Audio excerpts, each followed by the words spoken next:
Muy buenas tardes. Placer saludarlos como siempre. Como ya mencionamos, nuestro pastor está de viajes en esta conferencia bíblica en el sur y lo que vamos a hacer es aprovechar para tomar tanto este domingo como el que sigue y enfocarnos en un tema que yo creo en lo personal es sumamente importante para el crecimiento, para la madurez, para la profundización teológica de cualquier creyente y que francamente creo que muy pocos dominan. Y ese es el tema muy general de historia de la iglesia. Vamos a aprovechar para hablar un poquito de historia, tanto este domingo como el que sigue. ¿Por qué, Pedro? Bueno, yo creo que estudiar historia es muy importante y sobre todo la historia de la iglesia porque nos ayuda por lo menos a tres cosas. Primero, estudiar historia tiene valor sintético, es decir, nos ayuda a entender por qué las cosas son como son ahora. ¿Por qué? No sé si usted seguramente se ha preguntado. Cuando voy manejando, paso una iglesia luterana, paso una iglesia anglicana, paso una iglesia pentecostal, paso una iglesia bautista. ¿De dónde salieron todas estas iglesias? ¿Por qué son diferentes? ¿Qué tienen de diferentes? ¿Cuál es el origen? ¿A dónde se remontan los orígenes de estas iglesias históricamente, etcétera? Para poder entender los valores, las prioridades, la situación en la que estamos ahora, es necesario entender de dónde venimos. Segundo, estudiar historia tiene valor pragmático. Es decir, que nos ayuda a evitar trampas. Lo más tonto en este mundo es repetir los errores que ya se han hecho en el pasado. Y créanme, la historia de la iglesia está llena de errores de los cuales podemos aprender mucho. También está llena la historia de la iglesia de buenas cosas, de las cuales también podemos aprender. Y por eso decimos que, número 3, el estudiar historia de la iglesia tiene valor de estimulación o estimulativo. Al ver buenos ejemplos, nos motiva, nos estimula a, espero, la piedad y las buenas obras.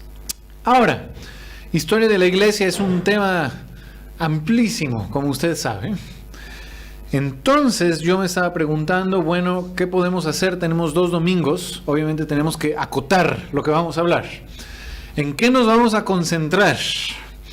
Bueno, pensé que tal vez sería bueno algo que ver con la Reforma. Es la primera vez que hacemos esta cápsula histórica gratis. Pensé que tal vez sería bueno enfocarnos en algo que ver con la Reforma, y aún la Reforma es un tema enorme, no podemos pasar fácil 3 meses hablando de ella. Entonces pensé, ¿por qué no hablamos sobre los orígenes de la Reforma? Y si vamos a hablar de los orígenes de la Reforma, tenemos que hablar de la persona que estuvo ahí, llamada Martín Lutero. Entonces lo que vamos a hacer es eso, concentrarnos en la vida y obra de Martín Lutero, la persona que Dios usó para encender la Reforma protestante hace ya medio milenio exactamente. Luego vamos a ver un poquito de fechas. Si Dios permite, ojalá tengamos otras oportunidades para estas cápsulas históricas gratis en el futuro, pero por ahora nos vamos a enfocar solo en Lutero. Y mi oración, mi deseo es que esto sea de beneficio, de edificación para usted y para mí. Vamos a orar. Padre Celestial, te damos gracias por esta mañana, que podemos reunirnos aquí libremente, hablar de tu palabra, y ahora vamos a hacer algo ligeramente diferente. Vamos a estudiar lo que tú has hecho a través de la historia y específicamente en una ocasión puntual, que es cuando ocurrió la Reforma. Cómo usaste a tu siervo Martín Lutero para lograr todo esto, y te pedimos que sea un tiempo de bendición para nuestras vidas, y no solo algo que nos guste, sino que podamos aprender, de lo cual podamos aprender y que podamos poner en práctica. Te pido que pongas tus palabras en mi boca, que diga aquello que tú quieres que diga, no más, no menos. Y sé con nosotros, abre nuestros corazones, ayúdanos a entender lo que haya que entender, aplicar lo que haya que aplicar. En el nombre de Cristo te lo pedimos. Amén. Entonces, vida y obra de Martín Lutero. Vamos a ir en orden cronológico. Y como se podrán imaginar, lo primero que uno menciona cuando habla de una persona notable es hablar un poquito de su infancia. En el caso de Lutero, de hecho, es bien importante entender cómo fue su infancia. Le cuento que Lutero nació un 10 de noviembre de 1483. Por eso les digo que fue hace más o menos medio milenio que ocurrió la Reforma protestante. Nació en lo que ahora llamamos Alemania. pero que en ese entonces no era Alemania, se llamaba el Imperio Sacro Romano, que como famosamente dijo un italiano, no es un imperio, no es romano y definitivamente no es sacro, es decir, no es santo. Pero bueno, otro día hablamos de por qué se le llamaba Imperio Sacro Romano a ese imperio. Los papás de Martín Lutero, se los presento. Se llamaban Hans y, lo siento si no lo estoy pronunciando bien, Margarete Luther. Probablemente no lo dije bien, pero no importa. Hans y Margarita Lutero. Personas muy humildes. Realmente Lutero creció en un hogar humilde, pero muy trabajadoras y muy estrictas. Hans era hijo de agricultor. Ustedes saben, el sistema económico que funcionaba en la Edad Media se llamaba el feudalismo. Un sistema completamente injusto y con cero movilidad social. Si yo soy peón, si nazco peón, termino como peón. Mismo soy el mejor peón de todos los peones, no importa. Y si yo nazco noble, puedo ser un noble borracho, bueno para nada, pero muero como noble y probablemente me vaya muy bien. Entonces, un sistema completamente injusto que terminó en tiempos del Renacimiento, ya estaba terminando en tiempos de Lutero. Y Hans nació como hijo de agricultor, es decir, nació básicamente lo más abajo de la escala social, pero gracias a su arduo trabajo logró subir un poco, o subir bastante incluso, nunca a un noble, pero sí logró prosperar desde el punto de vista económico. Llegó a ser minero, que es mejor que agricultor en ese tiempo, de hecho, de cobre, muy chileno, ¿sí? De cobre. Y llegó a tener incluso varias fundidoras y a ser responsable por varios de estos negocios. ¿Por qué les menciono esto? Porque esta es una familia donde conocen el valor del trabajo duro y donde saben también el valor de la educación. Y son personas que saben lo difícil que puede ser subsistir en esa época y que no quieren eso para sus hijos. Ellos quieren que sus hijos puedan beneficiarse de mejores oportunidades y que no tengan que pasar por las mismas dificultades por las que tuvieron que pasar ellos. Entonces, ellos y sobre todo su papá Hans quería que Lutero definitivamente no fuera minero, definitivamente no fuera agricultor. Él quería que estudiara y que fuera, ¿alguien sabe? Abogado. Quería que fuera abogado, una profesión que a lo largo de los años siempre le ha redituado bien a aquellos que la practican, ¿cierto? Quería que fuera abogado. Por lo mismo, el hogar donde creció Lutero fue un hogar muy estricto. Y uno podría decir tal vez hasta demasiado. Las memorias que tenemos de Lutero sobre su infancia no son muchas, pero las poquitas que tenemos no son memorias de con mi papá y fuimos al lago y jugamos. No, por general son memorias medio negativas. Les muestro algunas de ellas. Este está hablando de su mamá por una simple nuez, y les doy el contexto. Aquí es por haber robado una simple nuez. Por haber robado una simple nuez, dice Lutero, mi mamá me golpeó hasta que me salió sangre. Les muestro otra mención que Lutero nos da sobre su infancia. Mi padre me pegó una vez en tal forma que me escapé y estuve furioso con él hasta el punto que le costó mucho hacerme volver. Esto es cuando ya era un poco más joven, grande, pero no mucho. Incluso en la escuela, le muestro otra cita que el mismo Martín Lutero escribió. Dice, en la escuela me azotaron en una sola mañana 15 veces por nada. Ahora no fue exactamente por nada, ¿verdad? Aquí nos explica lo que pasó. Se me pidió que declinara y conjugara y no había aprendido mi lección. El idioma alemán tiene declinaciones, no solo conjugaciones como las que usted conoce en español.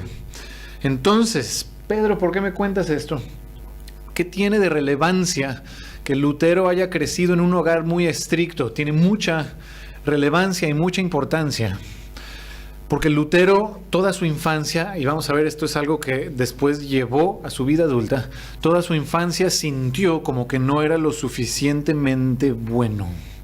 Como que no podía agradar a su padre, sin importar todo lo que hiciera. Siempre fallaba. Y tenía siempre este temor, me van a castigar porque estoy fallando. Y este sentido de fallarle a su padre terrenal, después lo traspasó a su padre celestial. Y es una de las razones por las cuales Lutero siempre fue una persona completamente consciente, con un nivel de conciencia a este nivel de su propio pecado y de sus propias fallas. Muy importante. Ahora yo sé lo que usted se está preguntando. Pedro, ¿eran creyentes Hans y Margarita? Y la respuesta es sí, pero creyentes como el creyente promedio de esa época, el catolicismo de la Edad Media. Lutero fue monaguillo, fue cantor en el coro, pero Pedro, ¿a qué te refieres con ese catolicismo de la Edad Media? Es un catolicismo, un cristianismo lleno de ritualismo y lleno de superstición. De hecho, en el caso de los papás de Lutero era hasta una mezcla de paganismo de Alemania, con catolicismo. Por ejemplo, los papás de Lutero pensaban: en los bosques no vayas en la noche porque hay hadas, hay duendes, hay gnomos, elfos, ese tipo de cosas. Margarita decía que hay un lago, Lutero, allá, bueno, Martín no le decía Lutero, ¿verdad? Margarita es su hijo, pero Martincito, hay un lago allá en mi pueblo donde yo nací, cerca de mi pueblo, donde si una persona tira una piedra, se hace un huracán en otra parte del mundo. Yo lo dudo, ¿verdad? Pero bueno, ok. Eran muy dados a algo bien común en la Edad Media, que son las reliquias. No sé si usted sabe lo que son las reliquias. Las reliquias son, por ejemplo, aquí tengo una uña, hermano Cristian, se la voy a vender barata, $5,000. ¿Sabe por qué? Porque esta uña le perteneció al apóstol Pedro. Se la cortó un día antes de predicar y ha llegado hasta nosotros. ¿Le suena tal vez chiflado? Pero a la gente de la Edad Media le fascinaban las reliquias, al punto que las cruzadas las podemos culpar hasta cierto punto a las reliquias, el origen de las cruzadas. Otro día hablamos de eso. Entonces, si uno iba a Tierra Santa, a Jerusalén, se encontraba un pedazo de madera o yo qué sé, uno regresaba y decía: este pedazo de madera es de Tierra Santa y yo estoy convencido que es parte de la Vera Cruz, es decir, la cruz donde murió Cristo. Y gente ha bromeado, gente en esa época bromeaba que si fuera cierto que el apóstol Pedro tenía tantos dientes, porque todo el mundo tenía un diente de Pedro, había tenido que haber sido un tiburón, una ballena o algo así. Este es el cristianismo de la Edad Media, cristianismo, entre comillas, de la Edad Media, es el cristianismo en el que creció Lutero. En un inicio de su vida, Lutero siguió el camino que le marcó su padre. Su padre dijo: vas a asistir a las mejores escuelas a las que te podamos mandar. Y en realidad hizo buen trabajo Lutero en esas escuelas, al punto que después pudo ir a la mejor universidad de la región, que se llamaba la Universidad de Erfurt. Ahora, 2 cápsulas informativas gratis. Yo sé que usted se está preguntando esto. Educación, ¿qué tan importante es eso? Bueno, nada más le voy a decir una cosa.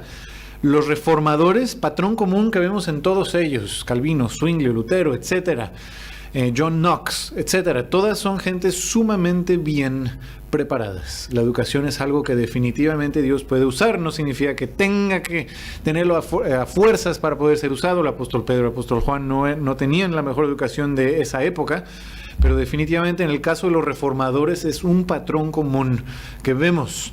Segunda cosa que usted se está preguntando es: Pedro, ¿a qué edad se fue Lutero a la universidad? Y la respuesta sería a los 14, tal vez 15 máximo años. ¿Por qué tan joven? Porque así era en esa época. ¿Por qué? De hecho, uno se casaba mucho antes en esa época. ¿Por qué? Porque era mucho más fácil morirse. En esa época, 25% de los bebés que nacían no llegaban a los 5 años. De hecho, de los 8 hermanos y hermanas que tuvo Lutero, solo 4 llegaron a la edad adulta. Entonces, las cosas se hacían mucho más tempranamente que ahora. No había antibióticos, no había normas de higiene. Ustedes conocen todos los problemas.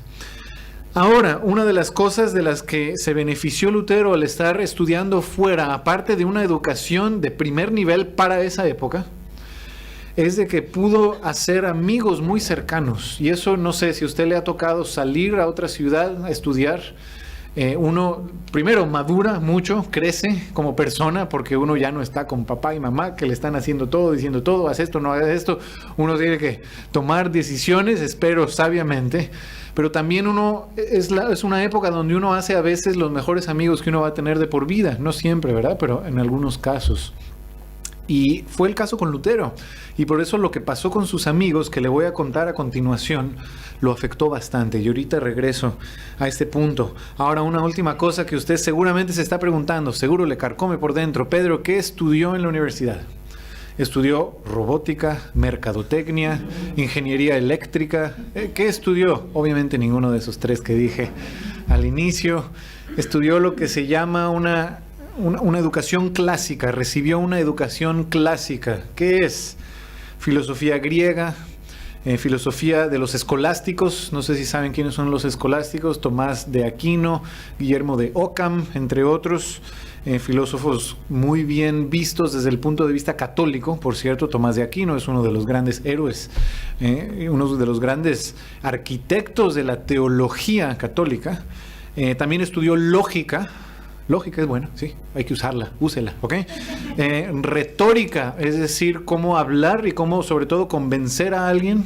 En fin, este tipo de cosas son las que estudió Lutero en preparación para hacerse abogado. Esta es la infancia de Lutero. Ahora vamos a hablar de su búsqueda. ¿Búsqueda de qué? Búsqueda de paz con Dios. Le cuento que Lutero estuvo muy cerca de lograr lo que su padre quería para él, es decir, que se convirtiera en abogado. Primero se graduó de la carrera y luego hizo un magíster y comenzó a estudiar leyes. Llegó a comenzar, pero Dios tenía otros planes. Ahora, como usted se podrá imaginar, la decisión que Lutero tomó de no seguir estudiando leyes, no fue algo que decidió de la noche a la mañana, es algo que se fue gestando poco a poco. Por lo general así sucede, ¿no? Con las decisiones grandes que uno toma. Hubo 3 eventos que le quiero contar que en particular marcaron a Lutero y lo hicieron dejar el camino que le había marcado su padre y buscar otro camino. El primero es el siguiente: en 1503, esto es cuando tenía 19 años, ya cerca de 20, iba de regreso a su casa después de estar en clases en la universidad. Y en ese entonces los estudiantes de la Universidad de Erfurt tenían derecho a cargar con ellos una daga. ¿Sabe usted lo que es una daga? Es una como espadita, que en ese entonces, ahorita ya no usamos tanto. Bueno, a veces incluso algunas personas cargan estas navajas suizas, ¿verdad? Porque son útiles para todo. Pero incluso las navajas suizas tienen una gran ventaja, que se doblan y entonces queda uno protegido. Pero no había navajas suizas en ese entonces. Y entonces ya se podrá usted imaginar, andaba caminando con su daga en el pantalón, hizo un movimiento en falso, no sabemos bien qué fue lo que hizo, tal vez se tropezó o no sabemos, pero adivine lo que pasó: se clavó la daga en la pierna y se cortó una arteria.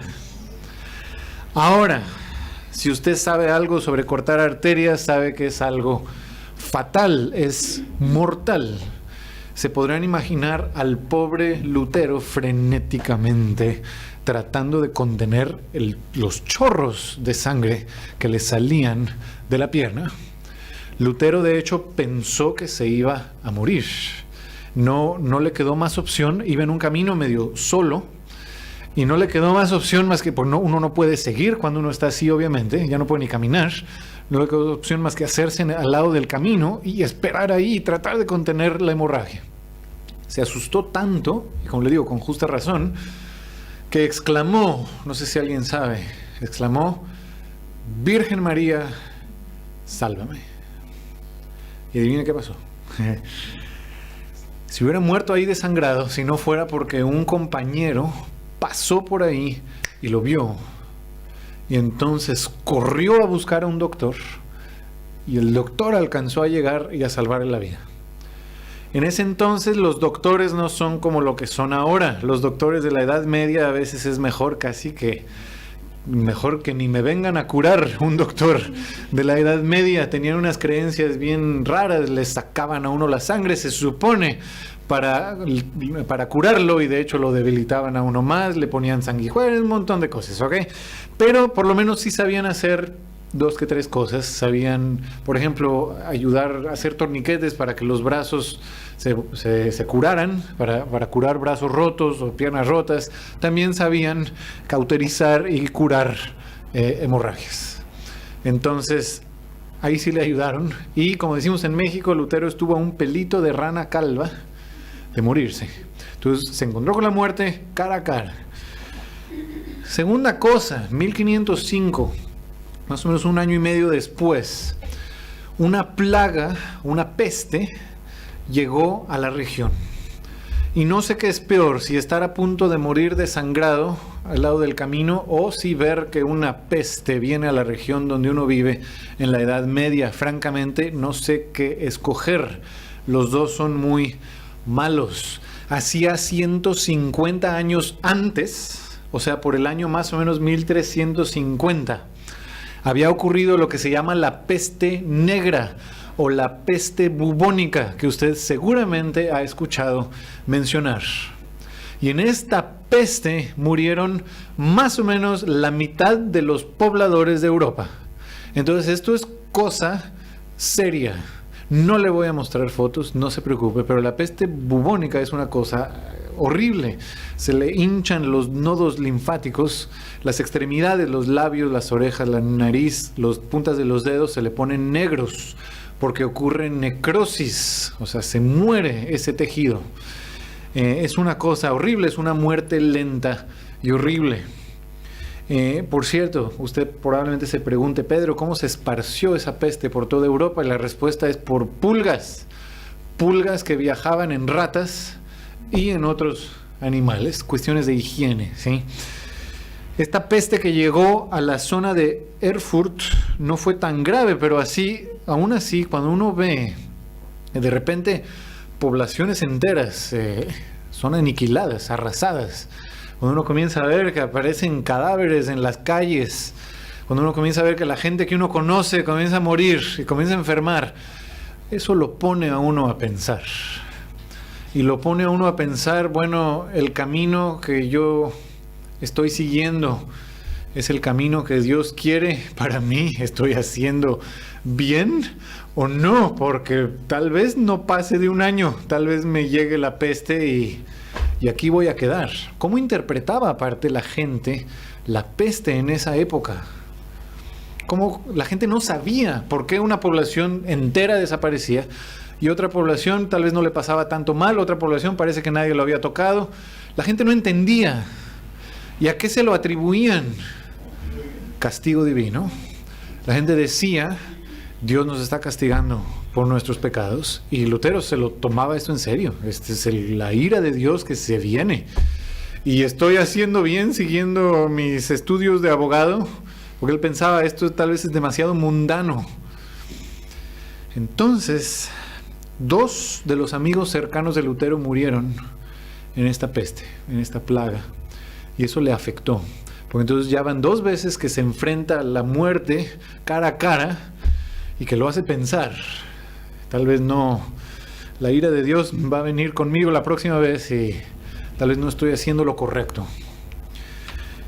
La tercera cosa que pasó es la que usted probablemente conoce.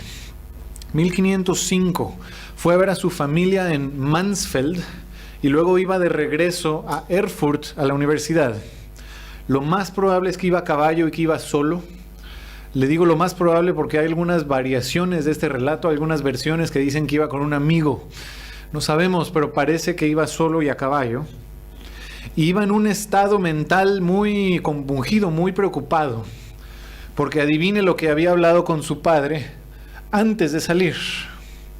Había hablado sobre, padre, se me hace que la abogacía, leyes, no es para mí. Y su papá estaba furioso. Entonces iba en un estado muy frustrado, preocupado, y de repente se viene sobre él una de esas tormentas eléctricas que podemos describir como apocalípticas, o sea, un tormentón.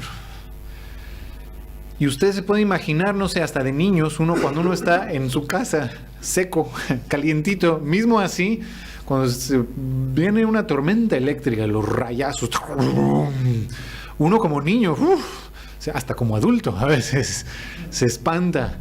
Imagínese cómo se ha de haber sentido Lutero solo en un campo en medio de la nada, con unos rayazos, unos tronazos que caen cerca de él, y de repente cae un trueno a pocos pasos de él. No sabemos exactamente qué tan cerca, pero al parecer fue tan cerca que la misma presión del evento lo tiró al suelo. Entonces le cayó un rayo ahí cerquita de él y lo tumbó al suelo. Imagínense la impresión. Y acuérdense, esta es una persona que siente que no agrada a Dios, que su vida no agrada a Dios, que su vida no agrada a su padre, que no agrada a nadie, el pobre. Y de repente le cae un rayo, lo siente como la justicia divina. Te muestro en una película, así lo mostraron. Imagínense lo que ha de haber sentido, el pavor y el temor que tuvo. Ahora, ¿qué hizo en ese momento? En ese momento Lutero exclamó, ¿alguien sabe? Santa Ana, sálvame. Ya sé lo que usted se está preguntando. ¿Quién es Santa Ana, Pedro? Bueno, gracias por preguntar. Santa Ana se supone es la mamá, o fue la mamá de la Virgen María. ¿De dónde sale esta información, Pedro? De mi Biblia no, y de la suya tampoco. Sale de uno de los evangelios apócrifos, por si se preguntaba. Entonces se supone, yo creo que no es cierto, pero se supone que Santa Ana era la mamá de la Virgen María. Pero no lo dejó nada más en Santa Ana, sálvame, sino que hizo un voto. No sé si usted a veces tiene la tentación de, cuando realmente quiere algo, como que ofrecerle algo a Dios a cambio, ¿sí? Concédeme esto y te prometo que X. Bueno, adivine qué hizo Lutero. Sálvame y te prometo que me hago monje. Obviamente sobrevivió a la tormenta, si no, no estaríamos hablando de esta historia.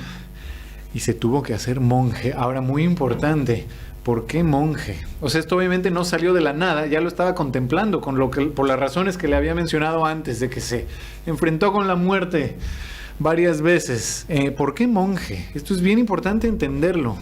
La mentalidad aquí en la Edad Media, ¿cuál es? La salvación. Difícil. Es un Dios lleno de ira. Entonces, para ser salvo, bien poquitos. Nosotros vamos a tener un montón de pecados, vamos a tener que pagar en el purgatorio. Porque la visión en ese entonces era que Cristo murió por nuestros pecados, por unos poquitos de nuestros pecados, pues no por todos nuestros pecados. Nosotros vamos a tener que pagar por muchos de ellos, en particular los que hiciste después del bautismo. Entonces la salvación, difícil. Si alguien va a alcanzar la salvación, son los monjes. Esas personas que realmente dejan el mundo, y sus deseos, que se entregan a servir a Dios. Si alguien llega a la salvación, son esos monjes tan devotos, tan abnegados, que realmente dejan el mundo y sus deseos.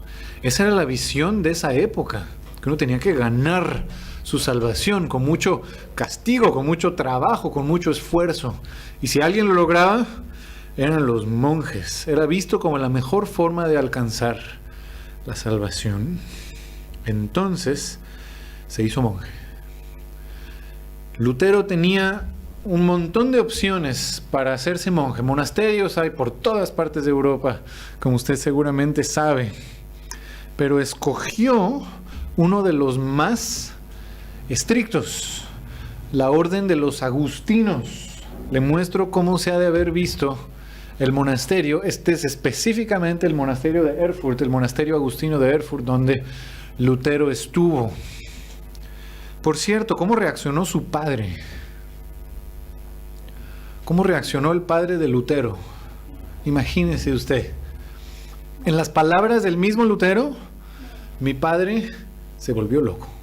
Pero no clínicamente, o sea, se volvió loco, o sea, se puso furioso, rojo, enojado, o sea, se enojó muchísimo, se frustró muchísimo. ¿Por qué? Él decía, toda la educación que te dimos, ahora lo vas a tirar a la basura. Un desperdicio. Entonces el papá de Lutero, muy enojado, muy furioso. Y Lutero aún más con este sentimiento de no puedo agradar a mi padre, ni al terrenal, ni al celestial.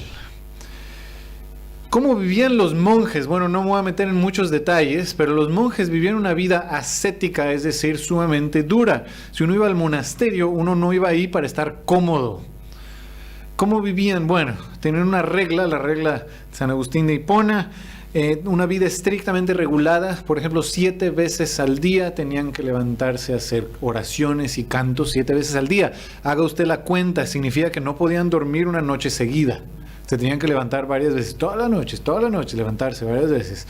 Aquellos de ustedes que son papás, ustedes saben, es pesado levantarse varias veces en la noche, por un periodo de 3, 5 meses, después de un año. Imagínense hacerlo toda la vida.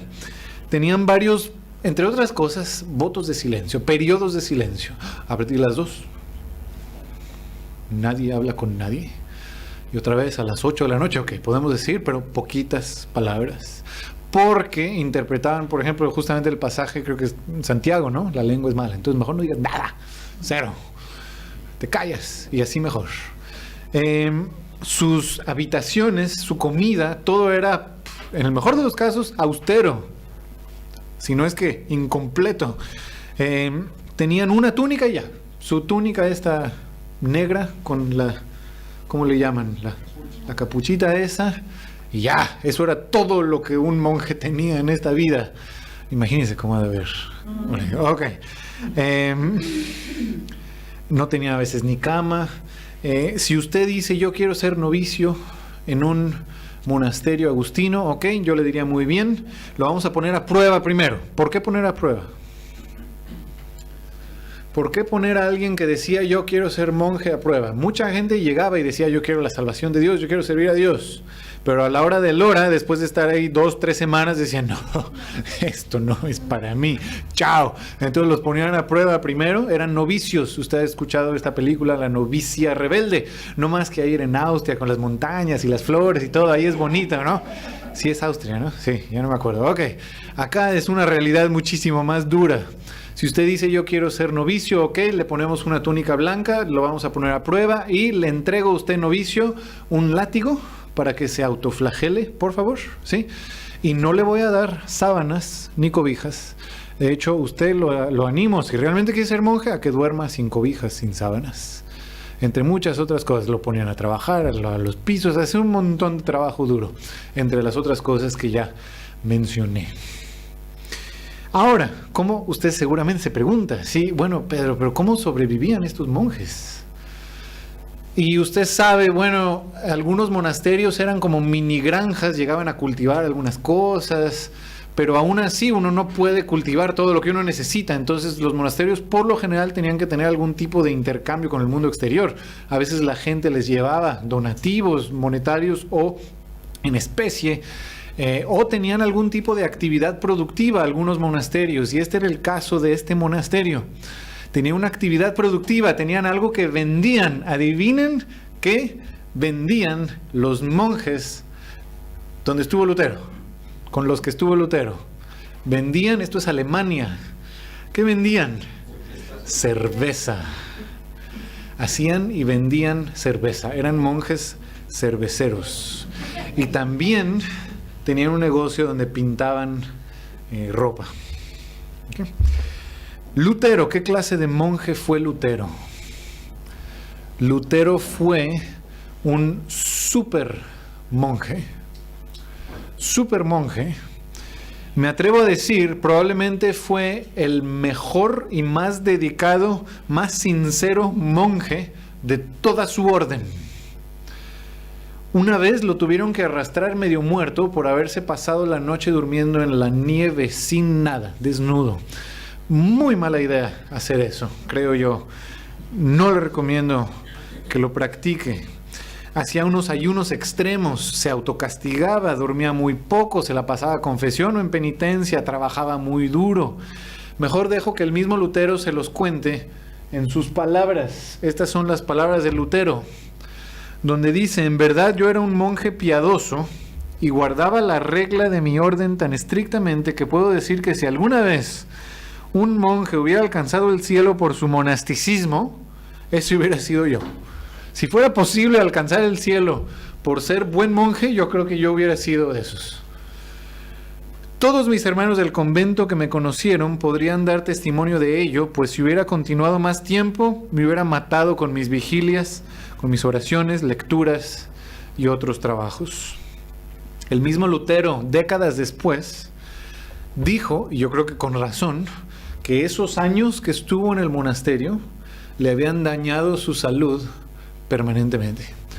Y yo creo que es muy probable, estuvo con muchos problemas de salud Lutero al final de su vida y probablemente fueron exacerbados por las malas prácticas que tuvo como joven al estar en el monasterio. Es malo si uno continuamente no duerme bien o descansa bien, usted sabe, ¿sí? Duerme en la nieve sin cubrirse, se autocastiga, en fin, claramente le afecta a uno a la larga en su salud. La pregunta de los 1,000 millones es ¿por qué Lutero vivía así? Incluso superando a sus otros compañeros monjes en devoción y en su esfuerzo por agradar a Dios. ¿Por qué? Y la respuesta es que Lutero no encontraba la paz. Era una persona bien angustiada y bien trastornada este tiempo. Estaba en una prisión de angustia, porque tenía un sentir constante de que a pesar de todo lo que hacía, no lograba agradar a Dios y de que en cualquier instante la ira de Dios lo iba a aniquilar o que iba a morir y que iba a terminar en el infierno. Esto lo llegó a perturbar a tal punto que el jefe del monasterio se llamaba Johann von Staupitz. El jefe del monasterio se comenzó a preocupar por él. Buena onda Staupitz. Lo trató de ayudar. Ahora, ¿cómo le hizo von Staupitz para ayudarle a Lutero? Intentó varias cosas. La primera no le achuntó, pero ahí le va. ¿Cuál es lo primero que intentó? Lo primero que intentó es lo siguiente. Dijo, mira, hermano Martín, mire, necesitamos mandar a 2 de nosotros a Roma para que vayan a hacer un encargo tipo burocrático. Vaya usted a Roma. Sea usted uno de los 2 monjes que van a Roma a encargarse de este asunto. Y von Staupitz creía que eso le permitiría un poco como despejarse un poco la mente, dejar de enfocarse tanto en mis fallas, no soy lo suficientemente bueno, y ocuparse en otra cosa y ver Roma. Para un monje de esa época, imagínese usted lo que es ir a Roma. Roma es la ciudad santa, la santa sede, es el lugar más santo del mundo para un monje. Es el lugar donde estuvieron Pedro, donde estuvieron Pablo, donde murieron todos los mártires, donde estuvo Constantino, donde hubo tantos santos. Es un lugar de santidad enorme. Entonces, para un monje ir a Roma es como ¡wow! Ahora, Lutero se fue a Roma entonces. Todo un proceso, ir a Roma en ese entonces para un monje. Tenían hasta un protocolo. Andaban con un palo, mirando hacia abajo, de manera muy solemne, con su capucha. Se quedaban en ciertos hostales especiales que había para estas peregrinaciones a Roma, etcétera. Todo un proceso. Llegó a Roma y al principio quedó como que se le cae la baba, ¿no? Al ver los edificios, al ver todas las cosas que vio ahí. Entre las cosas que Lutero vio en Roma fue esta catacumba, no exactamente esta foto, pero la catacumba de la Vía Apia es la que se cree que Lutero visitó. ¿Qué son las catacumbas? Son estos como túneles subterráneos, obviamente, que hicieron los cristianos, o que usaban los cristianos, para a veces esconderse, para tener servicios, también para enterrar a su gente, y que ahora están llenos de huesos. En esta catacumba hay más de 4,000 mártires, los huesos, los restos de más de 4,000 mártires. Y este es un lugar que cuando Lutero haber llegado se ha de haber sentido anonadado, porque la iglesia decía, el puro hecho de que tú vengas desde allá a hacer esta peregrinación aquí y entres a esta catacumba en la presencia de tanto santo. Acuérdense, muchísimos de los mártires son santos. Si usted ve el calendario de santos, santo, tanto, tanto y santo, tanto, ¿sí? Gran porcentaje de ellos son mártires que murieron en tiempo de los romanos. Entonces, si usted entra nomás a esta catacumba en la presencia de tantos mártires, eso ya lo hace a usted un poquito más espiritual. Es más, nada más el hecho de hacer una peregrinación y entrar aquí, le baja un poquito su cuota del purgatorio, decía la iglesia. Nada más para que se imaginen Lutero cómo ha de haber sentido al inicio. Lutero también subió, entre otras cosas, lo que se llama la Santa Scala. No sé si usted ha escuchado esto. Se supone que son la escalera, los peldaños, por donde Jesucristo mismo subió para ir a ver a Pilato. Ahora, seguramente usted se pregunta, ¿qué hace eso en Roma? Eso debiera estar en Jerusalén, ¿no? Y la respuesta es sí, pero no. La leyenda es de que Santa Elena se llevó la escalera de Jerusalén a Roma y por eso estaba en Roma. Ya sé lo que se está preguntando. ¿Quién es Santa Elena, Pedro? Gracias por preguntar. Santa Elena es la mamá de Constantino. Constantino el Grande, el primer emperador cristiano. Entonces, imagínese Lutero caminando se supone, él lo creía al principio, él creía, estoy caminando los peldaños, los pasos por donde el mismo Jesucristo subió, están los lugares donde Pedro, Pablo estuvieron, 4,000 mártires que murieron aquí. Al principio se sintió anonadado, pero no duró, no le duró mucho. Adivine por qué. Rápidamente se dio cuenta que la santa ciudad no era tan santa como debía serlo. Comenzó a ver cómo vivía el alto clero. Usted sabe lo que es el alto clero, los arzobispos, cardenales, el papa mismo y toda la gente que laboraba o no laboraba con ellos. Vio qué clase de personas eran. Cero humildad, cero escrúpulos, cero piedad, sin deseo de servir. No eran servidores, más bien eran personas que buscaban ser servidas, llenos de ambición, llenos de cinismo, faltos de toda espiritualidad. Y también vio, y esto es algo que le impactó a Lutero, todo el dinero que la iglesia colectaba, en algunos casos en los lugares bien pobres como de donde él venía, porque le cuento que Alemania en ese entonces, el Imperio Sacro Romano, era lo peorcito de Europa. En ese entonces Francia, España, Inglaterra tenían mucho más riquezas que el Imperio Sacro Romano. Entonces Lutero se dio cuenta, bueno, todo el dinero que se colecta, mira en lo que se lo gastan.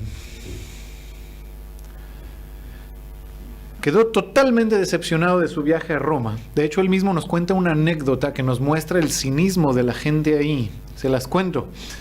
No sé si usted sabe, pero Lutero, como le mencioné, tenía tanto pavor de la ira de Dios que cuando él hacía la misa, usted sabe, en una misa católica se levanta el pan y el vino y se supone que se consagra, es decir, ocurre la transubstanciación, la substancia del pan y del vino se transforma en sustancia literal, lo dice la Iglesia Católica, literal, de carne y sangre de Cristo, literal.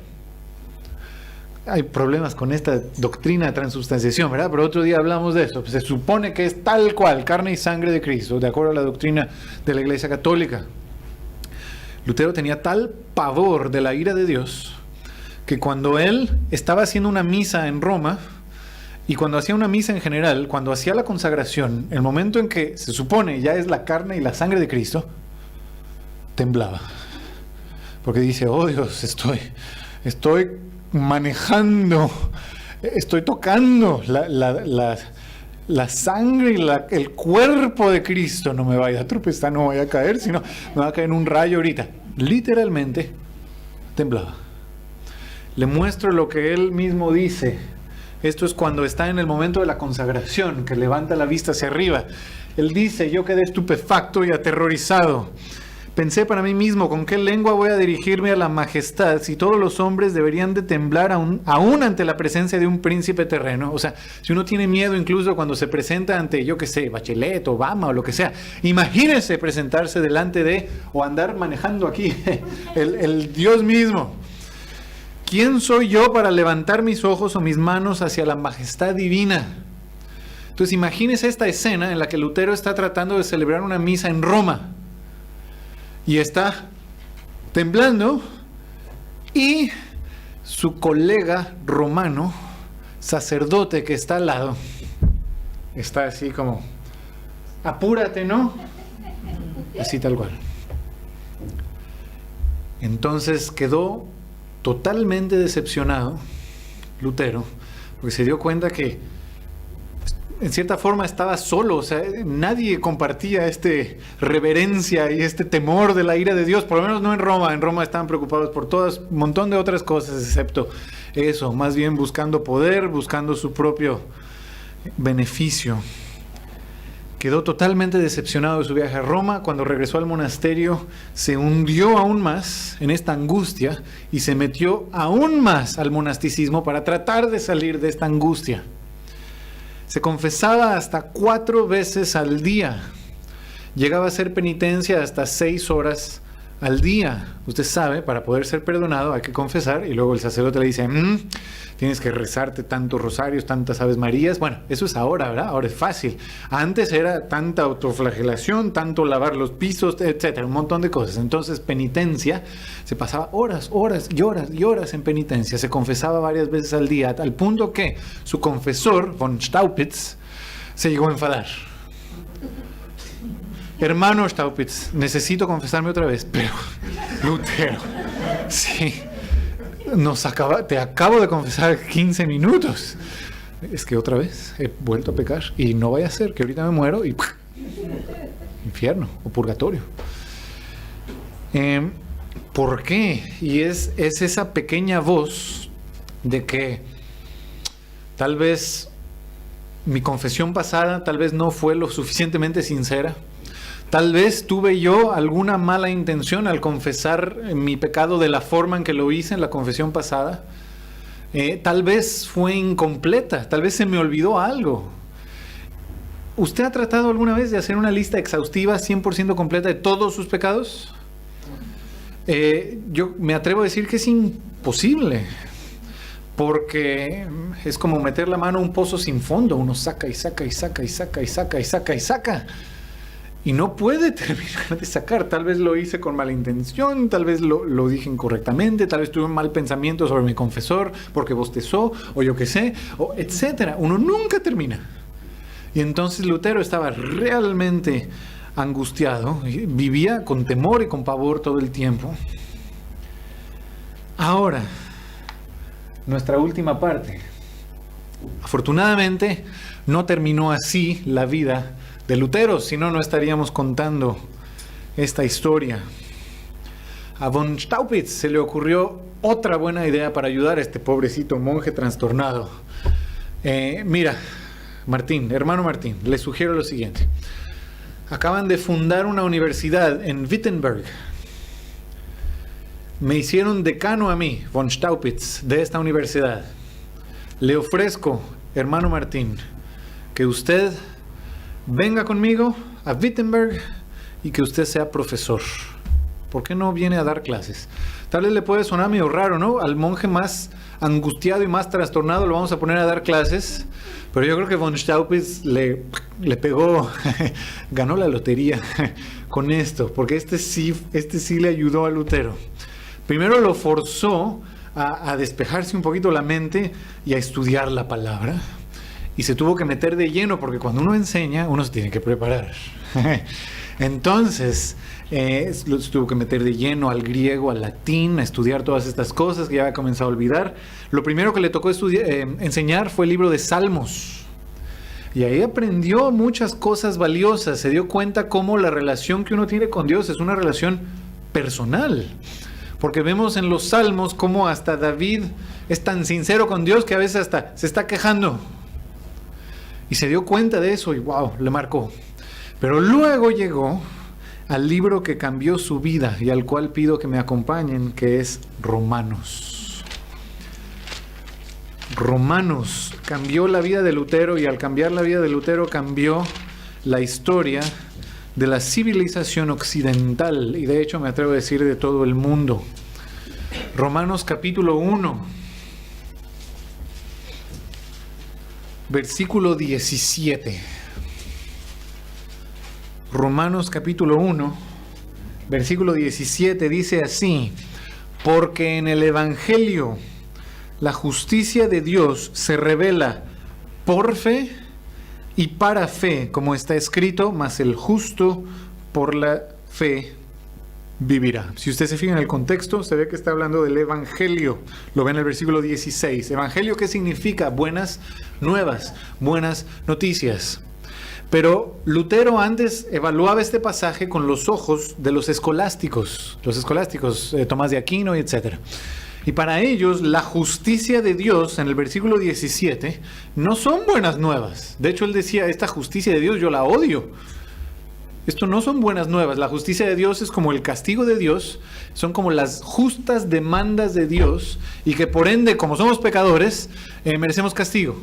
A los ojos de Lutero, eso era la justicia de Dios. Entonces, ¿cómo, Pablo, dice Lutero, me estás diciendo que son buenas nuevas?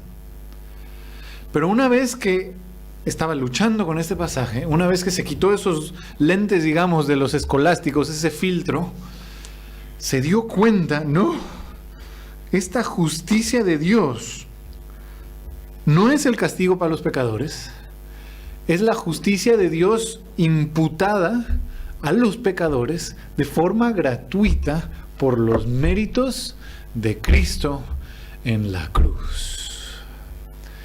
Y cuando Lutero cachó esto, él mismo dice que sintió como si le quitaran una tonelada encima. El peso que Lutero había estado cargando toda su vida, de tratar de ser lo suficientemente bueno para agradar a su Padre, para agradar al Padre Celestial, y que no podía con esa carga, lo abrumaba. En ese instante soltó esa carga y se sintió como... Lo dejo que el mismo Lutero se lo cuente a usted en sus propias palabras. Esto escribió él, dice: sentí que había nacido de nuevo y que las puertas del paraíso me habían sido franqueadas. Las escrituras todas cobraron un nuevo sentido, y a partir de entonces la frase "la justicia de Dios" no me llenó más de odio, sino que me tornó indeciblemente dulce en virtud de un gran amor.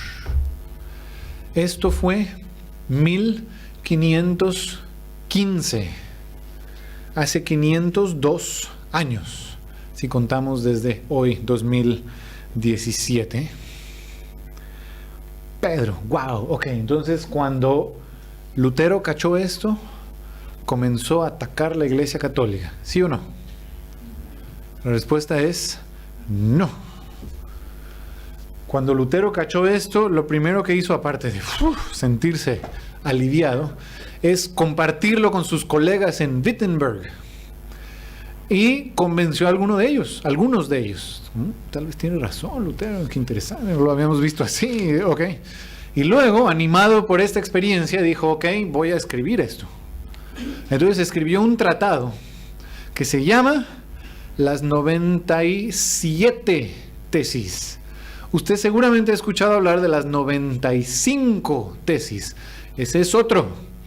Este es el primero que escribió, que son 97 tesis, donde ataca la teología escolástica, Tomás de Aquino y compañía, donde ataca el sacramentalismo, a pesar de que Lutero nunca dejó al 100% el sacramentalismo, y donde habla sobre la gracia de Dios para la salvación, habla de cómo la voluntad del hombre está inclinada hacia el mal. Es un tratado, es un tratado sobre salvación, en su mayoría. Adivine cómo recibió la gente este tratado. Por ponerlo a la chilena, les valió. Su tratado se publicó, poquitas personas lo leyeron, a la Iglesia Católica le pasó por acá. Sí, ok. no nos interesó tanto. 2 años pasaron y este tratado tuvo muy poco impacto. Un monjecito anda ahí disputando doctrinas. Cuando la tormenta se desató, es 2 años después, en 1517, cuando Lutero atacó, ya no la doctrina, pero la forma que la Iglesia Católica tenía para recaudar fondos, que son las indulgencias. Cuando Lutero se metió con las indulgencias, ahí sí el Papa se rasgó las vestiduras, lo proclamó hereje, hizo un montón de cosas. Ahora, yo sé lo que usted se está preguntando, Pedro. ¿Qué son las indulgencias? ¿Qué pasó que hizo que Lutero tuviera esta reacción? ¿Qué pasó cuando el Papa leyó lo que Lutero escribió? Bueno, usted necesita sintonizar este mismo canal a la misma hora, en este mismo lugar, el próximo domingo, porque esto es solo la parte 1 de la vida y obra de Martín Lutero. El próximo domingo, Dios mediante, le voy a contar esto de las indulgencias, cómo reaccionó el Papa, qué escribió Lutero. Les voy a mostrar algunos fragmentos, cómo su vida estuvo en peligro de muerte y todas las cosas que pasaron después. Acompáñenme en oración. Padre Celestial, gracias por este tiempo en el que ahora pudimos hacer algo un poco diferente, algo tal vez no tan ortodoxo como siempre, pero aún así creo y espero benéfico para todos aquí, que es el estudiar historia y el aprender un poco de cómo tú usaste a este siervo Lutero para encender la reforma protestante. Gracias por lo que hemos podido aprender. Ayúdanos, Padre, a aplicar lo que haya que aplicar y ayúdanos a recordar todo también para que el próximo domingo podamos venir con mucha energía, mucho deseo de seguir aprendiendo de todo esto. Te damos gracias, te pedimos todo en el nombre de Cristo Jesús. Amén.